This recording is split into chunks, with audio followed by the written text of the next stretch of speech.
I've got to go to this issue of own goals. I think yesterday and over the recent days there's been some pushback on, I guess, the economic history of Anthony Albanese. I think they've landed some blows. Are they seismic? No, they're not, in relation to his earlier support of an inheritance tax. Today, one of their own on the Liberal side has been damned by a headline.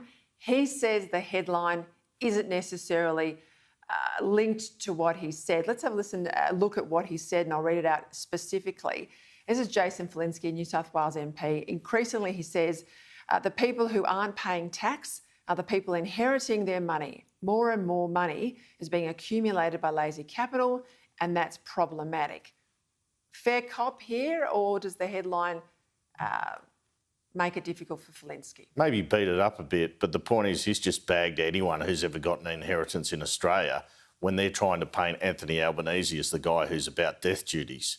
So I agree with you. I think it is a bit of an own goal. Clearly he's been talking to the journalist about Simon Holmes à Court, who you were mentioning earlier, Allegra Spender. These people have inherited a lot and now are running against the Liberals, but he's segued into this other matter, and it hasn't helped the government at all.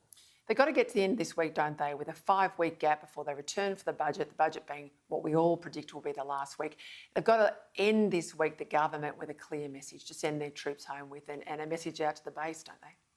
Yes, they do. And no one is looking to move on Morrison, even though his stocks are very low, and it's arguable a change could make a difference. There's a feeling if you moved on him that there would be that you could get the blame for the loss. Yeah. So there's the two with ambitions, Dutton and Frydenberg, are in this triumvirate with Morrison.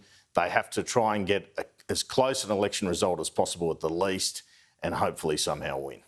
I don't think there's any appetite there in the Australian community, left or right, for the removal of Prime Ministers. I think those days are gone, and I think the electorate will punish anyone accordingly. That is the view within the party room as well. No, I accord with that view, Andrew, and I'm going to be with you.